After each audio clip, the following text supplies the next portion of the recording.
But my dad had 19 kids from 8 different chicks. So it's like, that's not that crazy. That's like an insomnia. That's like an insomnia. Like, you gotta shoot a motherfucker like your father. Like, are you fucking crazy? 19 kids. You know the damage you left on this fucking country, cocksucker? We should just... I was one of his illegitimate bastards. On the side. I sit there sometimes in the living room, and I look at Mercy, and I look at my wife. I'm watching TV, and I gotta do a podcast, and I gotta go on the road, and I like to work out, and I like to write. I couldn't imagine, Eddie. I couldn't fucking imagine having another family somewhere. Mm-hmm. I grew up with a kid who had another family in Queens. Before the internet, you could pull it off. You can't pull that shit off no more with Facebook and shit. No, well, somebody has to know. To pull that off, somebody has to know. You can't have the internet and do that. No, you don't understand what I'm saying to you. One of those women has to know that you're doing that. One of them has to be completely cool. She knows from day one. Mm-hmm. You got a family in Jersey. You love them. You love the wife. She just wants a kid, and she loves you, so she's going to figure out a way how to have a kid. You want to raise this kid? You want to come over once on Sundays and be with the kids or sleep over on Thursday nights? You're more than welcome. I think Tony Hinchcliffe had talked about that's what his mom did. Was that for like someone in the mafia? Yeah, it's crazy. I couldn't even imagine. Like, I can't imagine how much work goes into that. Like, I sit there sometimes and go, oh, it would be nice to have a fucking 22-year-old on the side that lets you light a fucking asshole on fire. You know what I'm saying? Once a night, once a week, you go over there, you give a little rent money and shit, and stick it in her puss. You know what I'm saying? I think that would be horrible. And I just couldn't. I sit there and I go, I couldn't juggle it. I couldn't. Even if I wanted to juggle it. It would be too stressful. There's no way you can pull it off. I can't pull it off. With Twitter, you can't pull it off. Why do you keep saying so? You could do anything the fuck you want to. You can do whatever you want in today's world. No. You just got to be fucking... Listen, let's pretend that wasn't a comic. Let's pretend that was something completely different than a comic. You think I'd be banging around on fucking Twitter if I'm banging some chick taking pictures on Instagram and shit like that? First of all, after 3 months of dick, you could tell them, shit, listen, put the camera away. You could be like the fucking owner of the fucking... What's his name? The owner, the old man owner of the fucking whatever team, the Sterling. It's just you keep saying the internet. Well, before the internet, it was easy to have several relationships. It was easy, but you could still do it. There's motherfuckers. You could still do it. It's just too stressful. First off, listen, to have 2 wives, you gotta have one thing. You gotta have one thing that's fucking huge, and that's cash. Yeah. To keep everybody in place. Yeah. You gotta have a lot of everybody in place and everybody's separated from one another. You know exactly when one's going to Macy's and one's going to Beverly Hills. You gotta have a lot of fucking cash. Yeah. That's the only way you're gonna buy peace of mind. Yes. Is with cash. That's the only way you can sum onto that. Like if you look at a bitch and go, here it is. Listen, you knew from the beginning. I'm married. I got 3 kids. I got twins. I love them. You're just a fucking kumquat. You understand me? You're just a kumquat. I love you, whatever. I'll pay your rent. You know, when you have that type of money, when you can have your accountant go, listen, mail her a check for $15,000 a month. You know, the last dude was giving her $2,000, and she got VD and all this shit. I'm giving her 15 G's large. Shut the fuck up. Every time I come over, I want a steak and a lobster tail. I want you with a robe and ready to fucking burn. You know what I'm saying? I don't want to hear nothing. You better make sure you don't get your period that night. Because it's over. You got to go to the hospital and get that taken out. It's all over. Like something crazy like that, that's the only way it would work. Not the fucking, oh my God, I get ulcers just thinking about it, though. Yeah. I get ulcers just thinking about it. Because if you left your phone around or something, like, that would be. It's too easy for them to find out. Yeah, but that's the whole thing. You got to be ahead of the fuck. The one that knows. She's got to sound like smoke signals or a pigeon. You know what I'm saying? You don't even get my digits. You understand me? You want me? You're like fucking Pablo Escobar. You're sending pigeons. When I see the pigeon, I'll come over. You see the pigeon with a picture of your pussy on fire, and I'll shoot right over and shit. That'd be for players. That could actually be a good idea. That's the whole thing. Listen, you start raising pigeons. Listen, like just pretend like you love pigeons. The problem with people is that they leave loopholes. That's it. They just leave loopholes, little loopholes. The only loophole is that she's got to know, and that there ain't no loopholes. Listen, you're never going to call me. You can't come to my shows. I don't want you doing jiu-jitsu. I don't even want you doing ballet. You understand? I don't want you playing tennis. That's how, you know what I'm saying? I don't want you eating acai, nothing. Yeah, but how are you going to enforce that? That's the thing. Money. Cash. Money. You need cash. That's what he's saying. You can't. That's what I'm saying. You have to be able to say shit like that. Those have to be the rules. And the only way you're going to pull that off is you throw some serious cash. Christmas, I'm going to give you $10,000 to shut the fuck up. To shut the fuck up. Go to the Bahamas, suck 22 dicks. Just Bro, don't bring back nothing. I don't want to get one call over the holidays. I don't give a fuck. I don't give a fuck. You can't call my house. Merry Christmas, suck my dick. I don't give a fuck. I don't want to hear from you over the holidays. Don't call till January 4th. I'll be over for the Orange Bowl. You know what I'm saying? Make sure you got those wings Uncle Lee likes.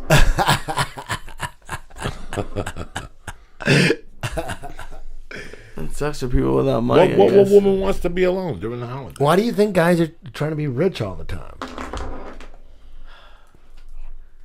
Just get a mistress? I was thinking about this. A lot of dough, this is the move. You get like one of those islands, and you just kidnap women. Just go around with a van. Kidnap them, get like 10 of them, fly them out the island. And just make them run around naked and shit and live off the island. And you just jump out your helicopter and hunt them and shit.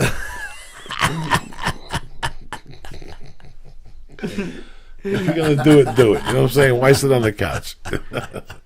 How often is there a hunt? Do you go every day?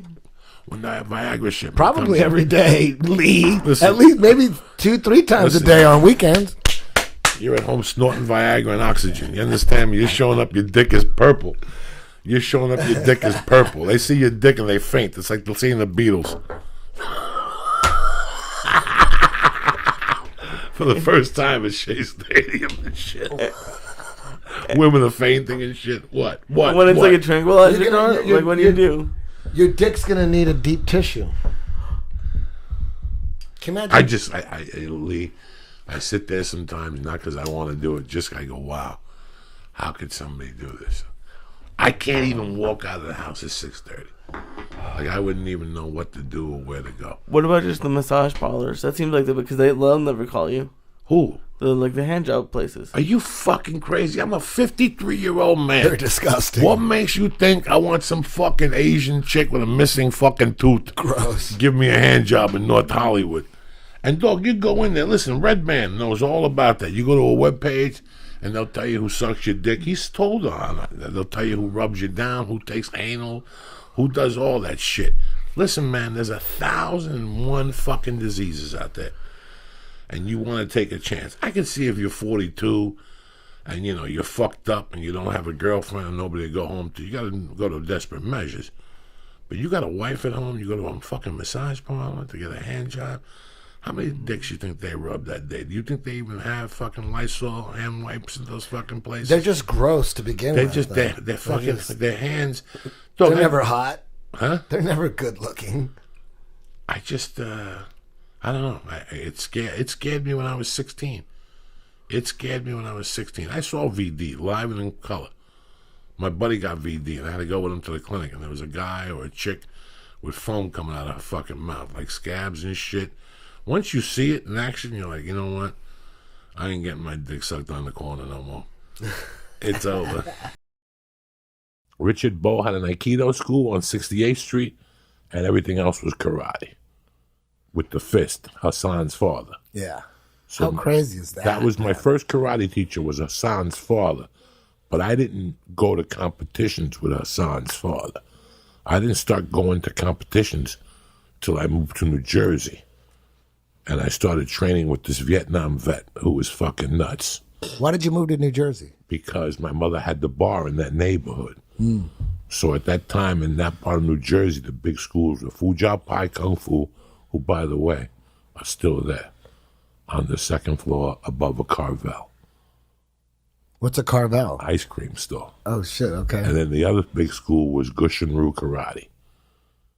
It was like, that was it. So you were either, and it was like a gang, it was like being part of a gang then. Like if we saw you in the mall and shit, it was like the Karate Kid. You better step aside and shit.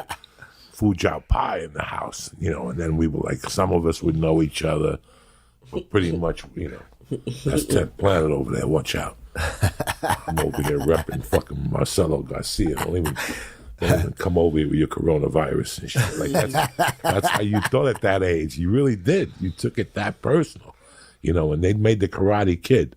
Remember how they that's how those people treated people. You were part of a gang now. You idiots hung out together in school.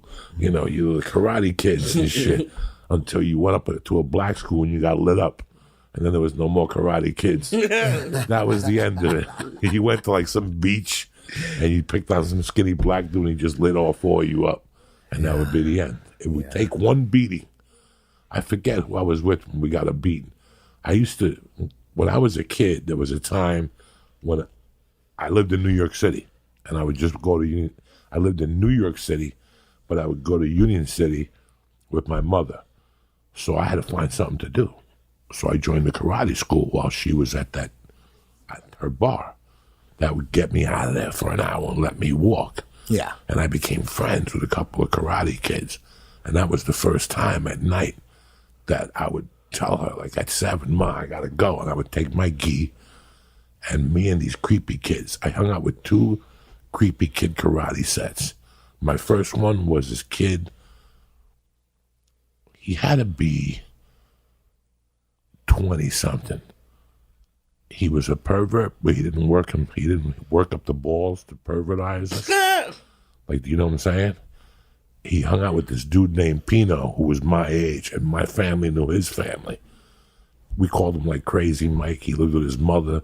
He would yell at her, call her a fucking cunt. We were kids. Now, me and Pino came from a Cuban house. This kid, Mike, was from a white house. The first time I heard him call his mother a cunt, I almost had a fucking heart attack. Do you understand me? Like, that was the first house I ever seen that white, like he had a brother and a sister, and they all abused the mother and told the father to shut up. And I was like, what the fuck is going on? But it didn't matter. They were the supers of a building. And we would go down to that basement at night and fuck each other up to death. Me, Pino, Crazy Mike, and there was somebody else. Supito was the super's kid. So that's how we got access to the building. Supito. He was a Cuban kid with a mustache. And we would just fuck each other up. But Mike was a man. So when you sparred with Mike, you got better. So I tried to spar with Mike every night. We'd kick, real light and stuff. We would go to Honda. We bought our own. In those days, we had targets, and you had to hold them, and it was like 3-inch pad on a piece of wood, and that's what we'd do at night. And then when I got old, I got in with a different clique, Glenn Colon and Mario Diaz. Mario Diaz was a Chinese Cuban. He spelt his name with an E instead of an A like I spelt it. And his father was like a Chinese doctor and shit, and he would never be home. They were never home, the parents. So we'd all go home, do homework, and then we'd head to Mario Diaz's house. And the family had money, and they had a nice basement. But that's when we went crazy. That's when we went Eddie Bravo back crazy. We used to go to Chinatown, and we would buy iron palm technique. And we would hit a bag every night. We had the tubs. We would put our hands. We would work the iron palm. We would hit bricks with our fucking hands. That's the Joey karate story right there. We were crazy. We were crazy. Yeah. We were crazy. And we used to beat each other up so much that his father had like walls that were nice, but we started punching through the walls. Like, I swear to God, we would be fighting and we'd just punch through the walls. There had to be 3 holes every 3 feet. From like me trying to sidekick you and you get out of the way and my foot will go through the wall. Like that type of shit. Nobody ever got cut. Nobody ever got stitches. We got a lot of bruises and there was a lot of broken noses in there. Dog, I had a broken nose. They must have hit me 15 times with the broken. Like, that's why I think I broke my nose one time. Or I went in there with a broken nose one time. We used to just beat each other up at night. Friendly beat up. Yeah. We were friendly, not MMA, kick you in the head type shit. No. If you kicked, you were only allowed to kick the body. We would always go for the stomach, front kicks, that type of shit. I was a chef at fucking one of those restaurant, Denny's, one of those places, man. In the 80s, I applied in there. I wanted to be a bartender. Like, no, you got to be a cook.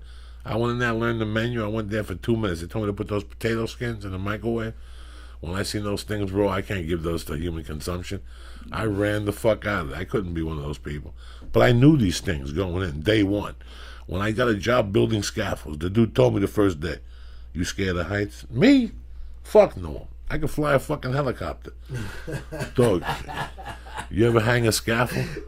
No, I've never hung a scaffold. You have no idea, my friend, once you get to the third floor. I don't fuck with that shit. Once you get to the third floor of hanging a scaffold, July of 1983, I got a job hanging a scaffold right off the bat for $15 an hour. I did the math. I figured out how many weeks I was going to work before I quit.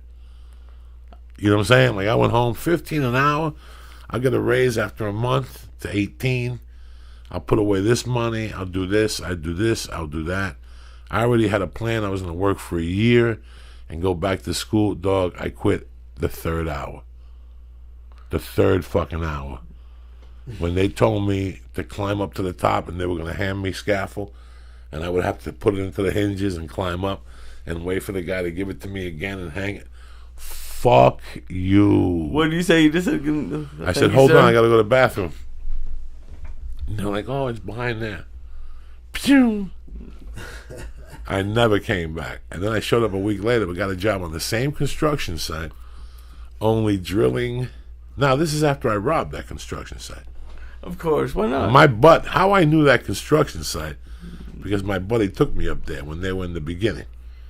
And they had already built the condo, so the condo already had furniture in it so they could show it to future investors. I went over there with him one day. That night I told his brother, listen, they got towels, they got everything up there. We're sitting here with one fucking towel, like a half a fat couple. Let's go up there and rob that fucking place. We went up there with a wheelbarrow, Eddie Bravo. Pillows, a couch, table, fucking the whole bedding. We had no bedding. We took everything, every fucking thing. And then I went up there and I got the job as a scaffold dude. And then I quit after 2 hours. And then I came back a week later and got a job in putting in railroad ties. You have no idea. You got to get a drill and drill them and then pick them up and drill again and hit them with a fucking sledgehammer until the fucking Dracula thing goes through. I did that for about 4 days till I got a paycheck. Then I fucking quit that and I became an asphalt guy. All right, this is all in like 3 weeks. I worked at TVS. All right, I became an asphalt guy. And then I was snorting coke with one of the asphalt guys, and I borrowed $250 from him. And he goes, all right, I'll just take it out of your check tomorrow. He gave me the $250 and he gave me the check. And he goes, I'll see you tomorrow. The next day I went to the job, they weren't there. That Monday I went back to the job, they weren't there. I called the office. The company went out of business and went back to New York City. Fucking crazy shit was happening to me like that. Like just crazy construction shit. Then I got a job fucking laying brick. And that was good. I did that for about 3 months until the guy fucking laid me off for the winter. That job was cool. That was easy. But that shit you worked, Lee Sayat. I was a fucking mule those days, Lee Sayat. You understand me? The fuck you think you're dealing with this shit? When I was 15, all my friends were just long-haired Mexican, speed metal loving, Talking to the mic. satanic lyric writing, and we got a job at a Mexican swap meet, which is a drive-in theater at night. You know, the drive-ins used to have swap meets. You know That's where he went to the movie Flea theater markets. 2 weeks ago. Right, you know what I'm talking about? That's where he went to the movie. Yeah, it was At a great. drive-in? It was great, yeah. And they have during the day they have swap meets there. And the snack bar for the drive-in is actually the snack bar for the swap meet too. So there's all these stands at like a flea market, and then you go to the snack bar and buy shit. So it was very hard for us to get jobs. We're all long-haired, but we had a connection at the drive-in, and we all got hired. We're 16 years old, and they didn't know what to do with this. They knew they couldn't make us in charge of, put us in charge of any food. So what are we going to do with these long-haired dudes? They felt sorry for us. So they made us tie up our hair, and they decided that we were going to be in charge of taking care of the Coke stands that were throughout the flea market. There was Coke stands, and there'd be a person working selling Cokes, and we would supply them with ice. We would take their breaks for them. We were 4 dudes just walked around the swap meet covering for these Coke stands. So the scam is they counted everything by cups. Like when a person would be in charge of a stand, they take a bunch of cups, and that's how they figured out the inventory. We would take cups from the snack bar where we would fill trash cans with ice to keep them stocked with ice all day, stocked with ice, stocked with Coke canisters. We would break into the storeroom by the ice, take cups, put it in the trash can, then fill it with ice, and then we would wheel the trash can filled with the ice that had cups underneath, to a stand, and we'd say, take your break and take your time. So they would be gone, and they would take their hour lunch, and me and my boy, we would just be selling the Cokes, like our cups, and then it would be like 90 degrees in the swap meet, a line of Cokes, we're just selling them all. That's how we made our money. And then when they'd come back from their lunch, we'd go, it wasn't too busy. We didn't really sell that much. You didn't even sell like 10 cups to the people? A little bit. We sold a little bit you for gotta them. give 'em A little bit. A little bit. We sold 10 Cokes. Really, we sold 50. That's how we bought our equipment. That's how I bought my drums.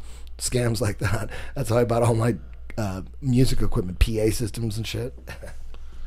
It's fucking crazy, the shit we did growing up. I didn't have any money. No, we were broke as fuck. Listen, man, at least you didn't have any money. I had money, and I did that type of shit growing up. That's where the real shame is. I feel like Tommy from the Comedy Store. You know what I'm saying? You're robbing from the Comedy Store. Meanwhile, you get a trust fund in the fucking mail. What the fuck kind of shit is that? That's not fair. You know, when my mom was alive and I was doing stupid shit, I was doing it out of being a dumb fuck. Like, there was no need for me to act like that. You know what I'm saying? Like, whether it was... At that time, we used to go down to the railroad tracks and take motorcycles and take punks and light them on fire and sell them door to door. I didn't need to do that, but I liked the financial independence. You know what I'm saying?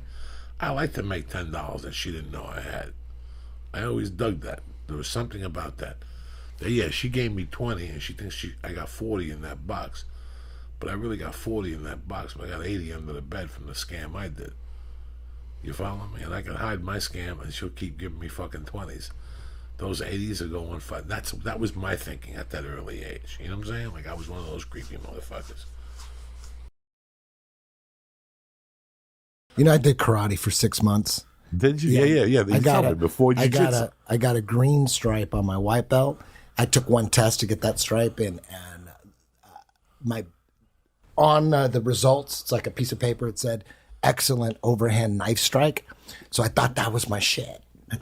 So while I was doing karate, I was living in an apartment building, and above me was this huge Russian dude, or I don't know if I think he was either Russian or Polish. And he fucking hated me because I had this girlfriend. Only girl ever that I've ever had a relationship with that loved being really loud while we had sex. Like, she was loud How old as fuck. 22. And like, the first time I had sex with her, she just started screaming, and I had to like shut the window and cover her face. People going, shut the fuck up. The Russian upstairs was pounding on the fucking ceiling. So he hated me, right? And I knew we were going to have a confrontation, one of these days, one of these days we're going to run into each other. So I asked my instructor, my karate instructor, and I told him the story, and I told him how big he is. I go, what do you think I should do? You think I should come after him with the overhand knife strike? And he said, no. He goes, this is what you should do. You should jump. No, seriously. You should jump, leap at him, and punch both his ears. Jesus. And it'll knock him out. It'll fuck up his equilibrium, he told me. So I'm like, shit, are you sure? He goes, yes, that's what you do. I'm like, fuck, that's what this guy fucking told me, right? I would have done that too. I would have done that. So me and my girlfriend I was cranking Alice in Chains, never forget this. And he started jumping up on the floor, pounding the ceiling. And you know how old school lights, like for your room, have like a glass covering? I don't know what they call those, but it's a glass covering that you screw on when the shade almost. Yeah, it's like a shade. It was a big glass one. And you had to screw it off to change the light bulb, and then you screw it back on, and it's like, it looks kind of, has like a 70s feel. And he was pounding, and that thing was rocking and shaking. And I cranked it even fucking louder. I was pissed. And he starts jumping, and the thing fell and broke, shattered. And my girlfriend was putting on her makeup, like off to the side. If it would have landed on her head, she could have been seriously injured. And it was loud, dude. And then all of a sudden, he stopped jumping. And I fucking freaked out. I got all the glass and I put it in a dustpan, and I went upstairs, pounded on his door, and threw all the glass like against his door. And I was ready to throw that jumping double fist punch to the ears. I was ready, but he never came out. He was just silent. And there's all this glass just sitting at his doorstep. And then I went back downstairs, and I never seen the guy ever again. Never heard a peep from him. Dude, he would have killed me. He would have fucking humiliated me. I was going to come after him with that shit. Because that's what my instructor told me. But you don't know, once you knock on somebody's door, bro, they might just shoot. So thank God he was. Yeah. He would have fucked me up. This guy was huge. He would have fucked me up.